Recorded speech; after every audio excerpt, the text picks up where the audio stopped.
Tem erro na Bíblia ou não tem? Tem? Acho.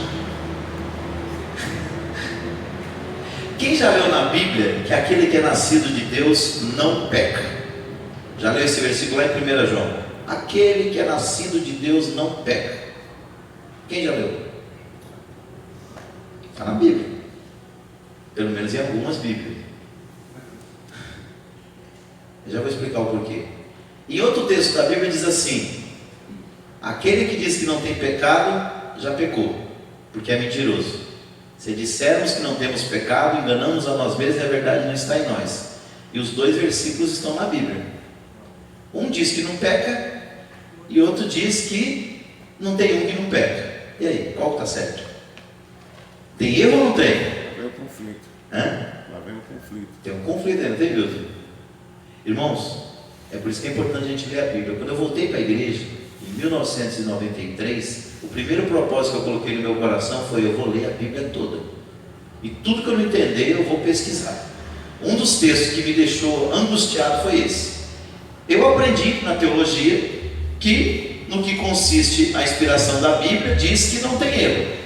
Eu leio um texto que diz que o homem peca.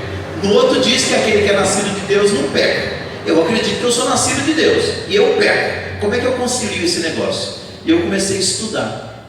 Sabe a conclusão que eu cheguei, irmãos? A Bíblia diz que não há um justo sequer que só faça o bem que nunca peque. Está certo ou está errado? Está certo, irmão, todo mundo peca. O único que nunca pecou, quem foi? Jesus. E por um detalhe, por dois na verdade, ele era Deus e o homem foi gerado pelo Espírito. Essa é a razão dele não pecar. Agora todo mundo peca. E por que tem um texto lá em João que diz que ele não peca? Comecei a pesquisar, pesquisei o texto, pesquisei artigos, pesquisei enciclopédia. Sabe o que eu descobri? Quando a tradução foi feita para a nossa linguagem vem da Vulgata Latina. A tradução foi feita errada. Se você pegar uma Bíblia mais nova, as mais antigas dizem assim: aquele que é nascido de Deus não peca. As versões mais novas dizem assim: aquele que é nascido de Deus não vive na prática do pecado. Está certo ou está errado? Essa versão está certa. Está vendo porque é importante você conhecer as Escrituras? Porque de repente um ateu vai pegar esses textos da Bíblia que parecem conflitantes e jogar na sua cara. Se você conhece as Escrituras, você vai explicar para ele. Senão você vai pedir para sair, que é o que muito crente faz. Então é importante nós conhecermos as Escrituras, porque o ateu também precisa de Jesus. Tem um cara aí que está muito famoso na mídia chamado Augusto Cury. Quem já ouviu falar dele? Augusto Cury, eu já li dele mais de 20 livros. Augusto Cury diz que ele era um ateu confesso. Ele acreditava que Deus não existia.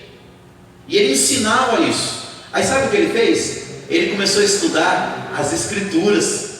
E na proporção que ele foi estudando as Escrituras para fazer um livro sobre a mente de Jesus. Já leu? Eu tenho esse livro em casa. Você tem? Tenho. Sabe o que aconteceu? Ele se converteu, irmãos. Quando ele se pegou, ele estava ajoelhado chorando. Está vendo aí? Quando ele começou a tentar estudar para quebrar todos os paradigmas que Jesus tinha, ele se pegou chorando de joelhos no chão.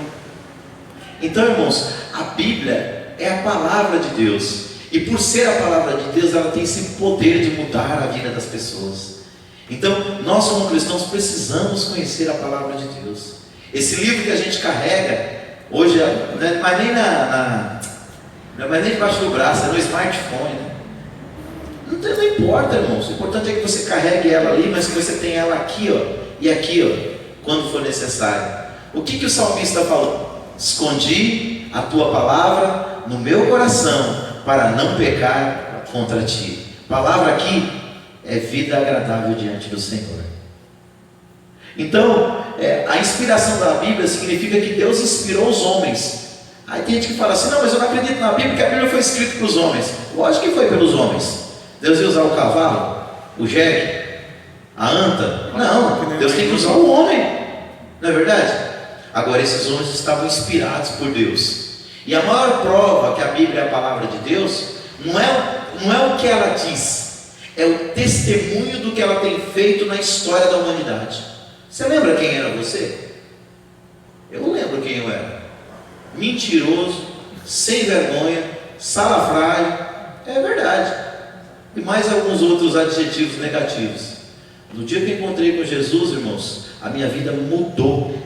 E está cada dia mudando, porque a Bíblia diz que a luz do justo é como a luz da aurora, vai brilhando mais e mais até ser dia perfeito.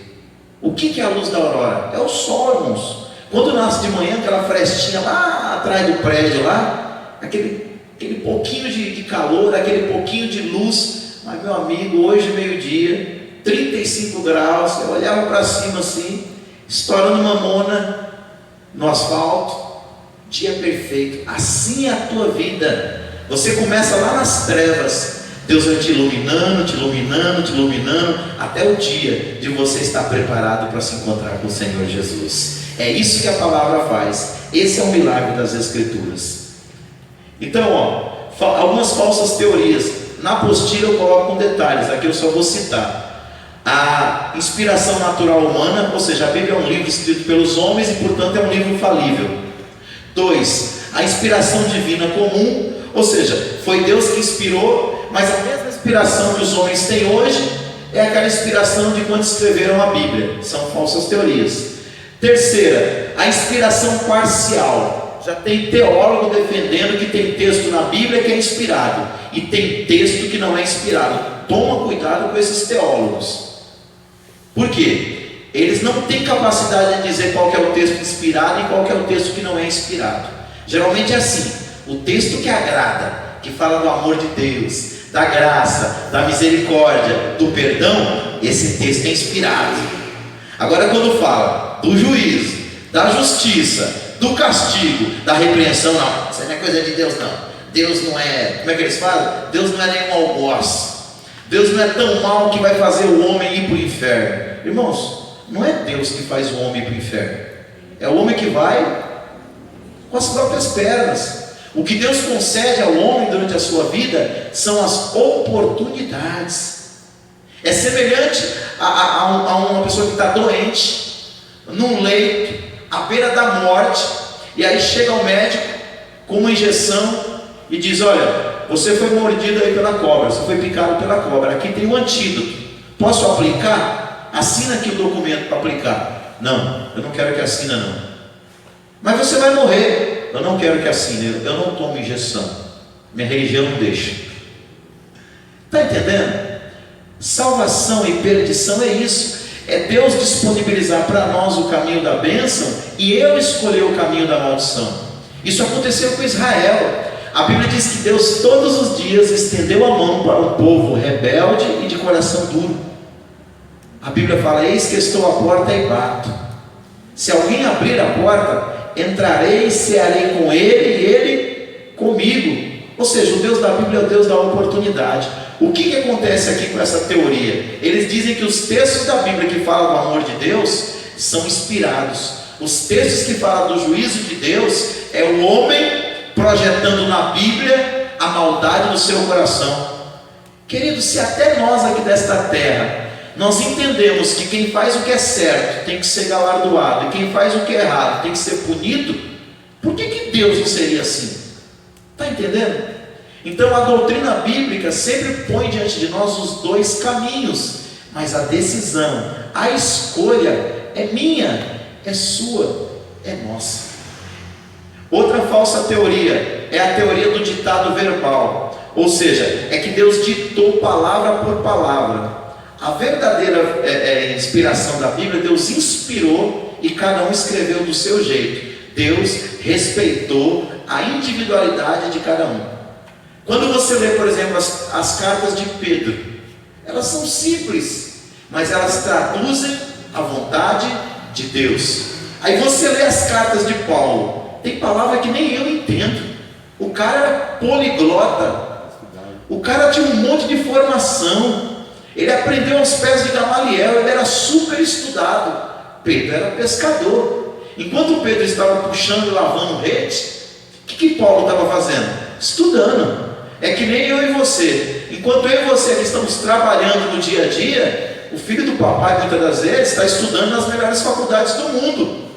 Quando for daqui 10 anos Quem que vai ter mais conhecimento, mais ciência, o intelecto mais desenvolvido? Lógico que ele só estava estudando. Agora, nós estamos falando da inspiração da Bíblia. Um escreveu de um jeito, o outro escreveu do outro, mas Deus inspirou os dois. A teoria da inspiração plenária ou verbal é a mais aceita pelos cristãos. Definição: todas as partes da Bíblia são igualmente inspiradas e os escritores não funcionaram como máquinas inconscientes. Houve cooperação vital e contínua entre eles e o Espírito de Deus, que os capacitava e afirma que homens santos de Deus escreveram a Bíblia com palavras de seu vocabulário, porém sob a influência poderosa do Espírito Santo, de sorte que o que eles escreveram foi a palavra de Deus.